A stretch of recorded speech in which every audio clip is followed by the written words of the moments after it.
हमारे रहते आप बेरोजगार क्यों हैं? सरकारी नौकरी की सबसे अच्छी तैयारी, सबसे अच्छे अध्यापक, सबसे कम फीस, हरियाणा का नंबर 1 कोचिंग सेंटर ICS। एक चीज़ और बता देना चाहता हूँ, हमने एक कमेटी बनाई है अपनी माजरा साहब की अध्यक्षता में,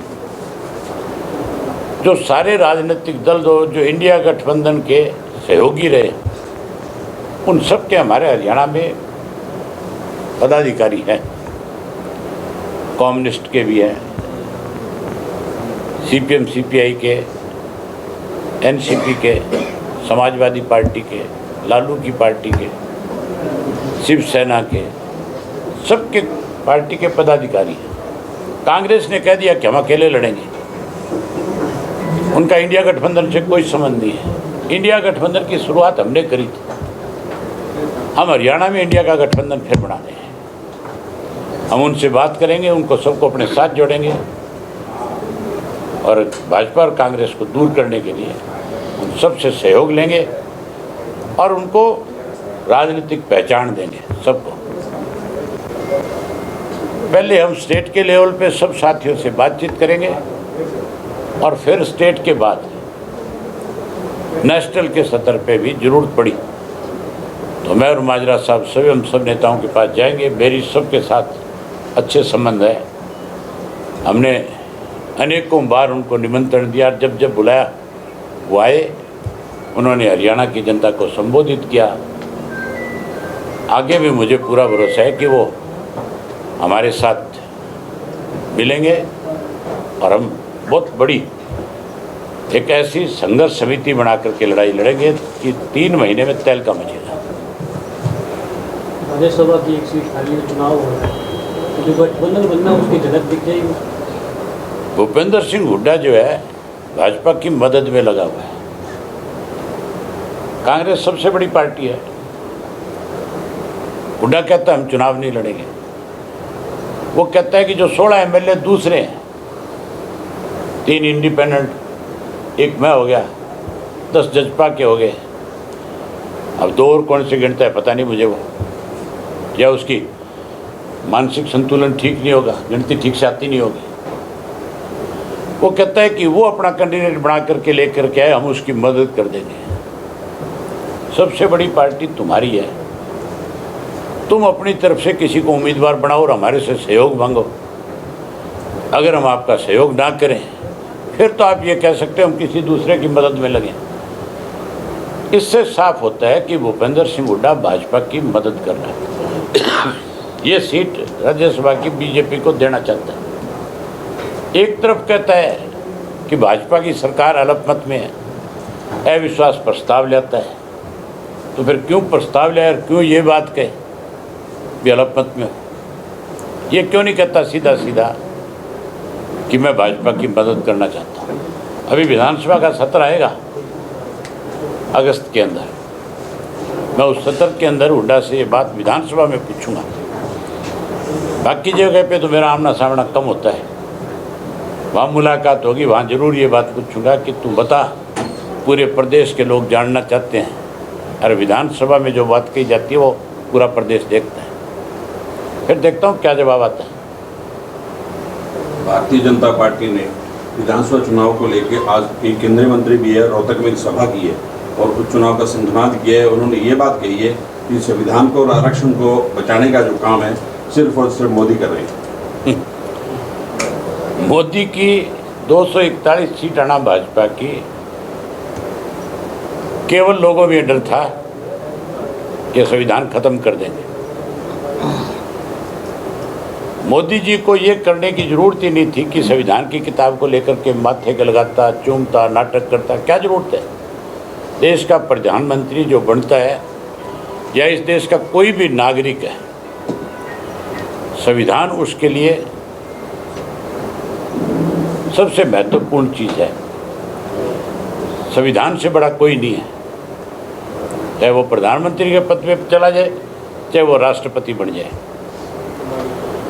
जो संविधान में लिखा हुआ है फैसला संविधान के मुताबिक ही करना पड़ेगा, उससे बाहर नहीं जा सकता। हरियाणा का बेरोजगार सक्षम युवा सहमा हुआ है, ना तो उसे लगभग 1 साल से काम मिला है। और सभी पार्टियां हैं जो भाजपा है, इसीलिए भाजपा का दिवाला पिट गया ना। भाजपा और कांग्रेस के द्वारा सिर्फ ये बात किया जाता है कि बुजुर्गों की, युवाओं पर कोई विचार नहीं किया जाता, बेरोजगारी भत्ता नहीं बढ़ाया जाता। तो जी आपकी पार्टी के द्वारा आगामी क्या रहेगा युवा के लिए? हमारा मैनिफेस्टो आएगा, उसको पढ़ना। हमने फैसला किया हुआ है कि हमारा युवा जो पलायन करके विदेश जा रहा है उसके लिए हम अच्छी नीति बनाएंगे, अच्छी योजनाएं बनाएंगे। हम अपने बच्चों को रोजगार देंगे, यहीं पे काम देंगे। हर घर से एक पढ़े लिखे नौजवान को उसकी योग्यता के मुताबिक नौकरी देंगे। जो नौकरी से वंचित रह जाएगा उसको 21,000 रुपया बेरोजगारी भत्ता देंगे। आज तो कांग्रेस भी कहती है कि हम 6,000 रुपये पेंशन कर देंगे। हुड्डा से पूछ रहे, 10 साल मुख्यमंत्री था, पेंशन बढ़ाई क्यों नहीं देने? अब तो बरगलाना चाहता है बुजुर्गों को। पेंशन जिसने बढ़ाई है वही बढ़ाएगा। पेंशन हमने बढ़ाई थी, हम इसको बढ़ाएंगे 7500 रुपया करके, बुजुर्ग का मान सम्मान करें। नेट का पेपर लीक हो गया, हाहाकार है पूरे देश में। अब पीजी नेट का पेपर रद्द कर दिया गया। आज हैरानी की बात है कि किस तरह के गलत फैसले केंद्र की सरकार लेती है। हमारे यहाँ के बच्चों का सेंटर जोधपुर में आया हुआ है। जो बच्चियाँ जोधपुर सेंटर में एग्ज़ाम देने गई हैं उनके माँ बाप को साथ जाना पड़ा। हज़ारों रुपए खर्च होते हैं जोधपुर जाने आने में। आप गाड़ी से जाओ तो 5, 7, 10 हज़ार का तेल फूकता है। 2 दिन पहले जाना पड़ता है। यहाँ से 900 मील है, 900 किलोमीटर है। 2 दिन पहले जाना पड़ता है, होटल बुक करना पड़ता है। वहाँ इतने ज़्यादा बच्चे होंगे कि होटलों ने भी आज अपना किराया जो है 10-10 हज़ार रुपया कर दिया होगा, क्योंकि जगह ही नहीं है रहने की। शहर मैंने देखा हुआ, कोई इतना बड़ा शहर नहीं है कि जिसमें हज़ारों लोग जा कर के खपा जाए। टूरिस्ट भी होगा वहाँ पे। इन सब की भरपाई कौन करेगा? कितना पैसा बर्बाद हुआ है आज। पूरे देश के अंदर अलग अलग सेंटरों में बच्चे गए हैं। इसके लिए देश के प्रधानमंत्री को माफ़ी मांगनी चाहिए कि मेरा गलत निर्णय था। अगर सेंट्रल लेवल पे कोई फैसला होता है, डिपार्टमेंट नहीं ले सकता। वो ज़रूर अपने मुखिया से पूछता है कि क्या करना चाहिए। दिल्ली की आम आदमी पार्टी धरना देकर हरियाणा से छोड़ कोई और काम की बात। आपने पूरे राज्य में दौरा कर लिया इलेक्शन के। आम आदमी पार्टी जो पानी की बात करती है, ये तो हरियाणा की कमज़ोर सरकार है जो दिल्ली को पानी दे रही है। SYL का नहर का निर्माण करवाने में सक्षम नहीं है ये लोग। ये कहीं ना कहीं राजनीतिक तौर पे पीड़ित लोग हैं। हमारी सरकार होती, एक बूंद पानी तब तक नहीं देते जब तक SYL के नहर का निर्माण शुरू नहीं हो जाता और हमें ये आश्वासन नहीं मिल जाता कि हम इतने दिन में आपको पानी दे दें।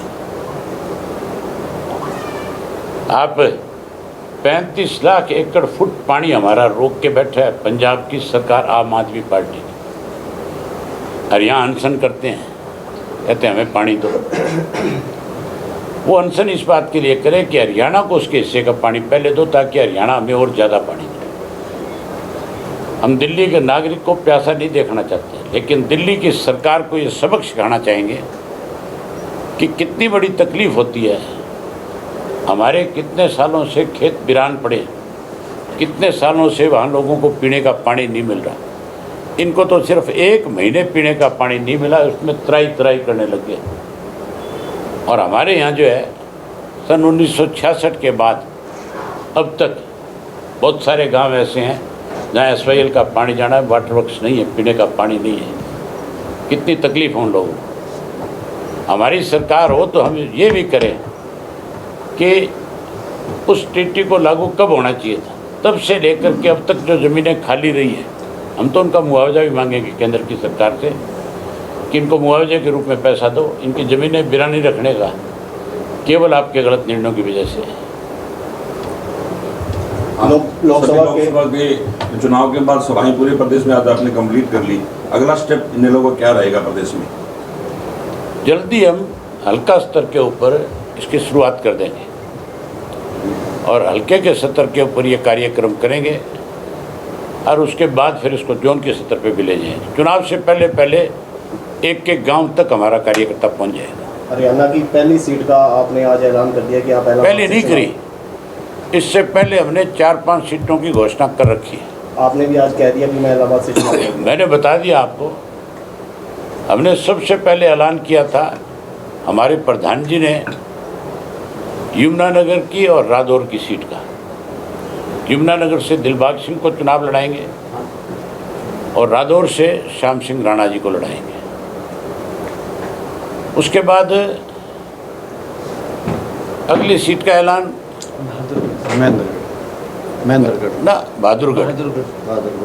बहादुरगढ़ में किया। नफे सिंह राठी जी के परिवार से लड़ाएंगे। और उसके बाद महेंद्रगढ़ प्रॉपर से सुरेंद्र कौशिक को लड़ाएंगे।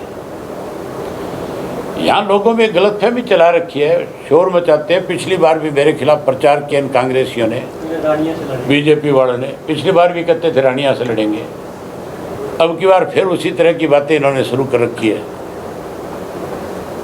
मुझे इलाहाबाद के लोगों ने बहुत बड़ा प्यार दिया हुआ है, बहुत बड़ा आशीर्वाद है मेरे सर पे उनका। इलाहाबाद के लोगों ने मुझे सरकार के खिलाफ 2 बाई इलेक्शन जिताए हैं।